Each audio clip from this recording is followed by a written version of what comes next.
We just finished the True Aim fitting with Chris Gilman, and we hit about 3 balls with every decal. We found out quite a bit with a couple decals were just really awkward optically. Like, I mean, Chris is probably the top ball striker I've ever played with, and he's going into first stage of Q school in a couple weeks, or less than a couple weeks, so this is really a good time to get this done. But I'm just going to have Chris tell you a little bit about the fitting and what we went through. Well, the fitting was pretty comprehensive. He had me going through, what, 8 different decals? I think it was about 8, yeah. Yeah, so went through all of them. First I started without a decal just to set a baseline, and then went through every single one, and what we found was a pattern with, you know, various ones that looked similar to each other, and then the ones that did not look like each other at all. Well, those weren't very good at all. We just tossed those away to the side. So yeah, it's really interesting. I mean, when you see one ball take off, you know, Chris has got a really consistent swing, so we expect the balls to come out pretty consistently each time.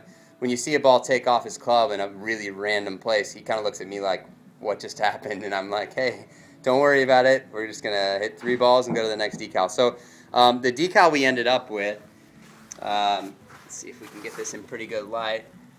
It just kind of looks like a U, and we don't really know why exactly it works. We did find, though, over the course of the fitting that having it closer to the, you know, having the lines and the aiming lines closer to the face definitely made a difference. I just feel like I'm kicking a field goal through it.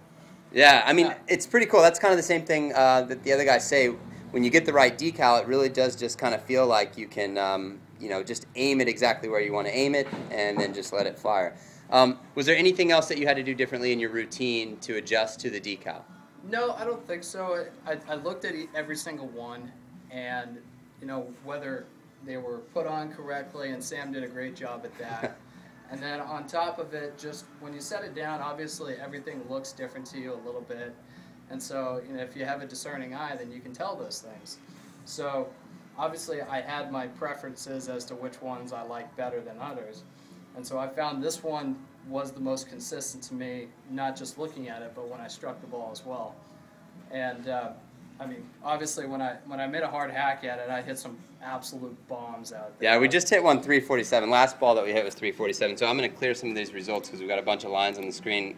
We'll hit one more just to see if it's as legitimately good as we think it is. Is this a hard swing at it, or is this the more fair? Go to your tournament mode. Tournament mode. Okay. That'll look good for camera, huh? Okay, so this is no joke, and there's another video I've got posted on this. This just keeps happening. This is, you know, after a few minutes of talking about it, Chris actually likes to play a little fade, so all day, throughout the whole fitting, our target line was just slightly right of the center line with a little movement to the right. And 332, I think it went basically straight up and down. I had to look sideways to see it fall, so I think that's pretty good. All right, man, just another True Aim fitting. Again, I've got these True Aim kits on my website. There's a link in the description. You can just click on, you'll see Sam Golden Golf, and then in my store there's a link to buy the True Aim kit. Thanks very much, Sam. Yeah, my pleasure, Chris.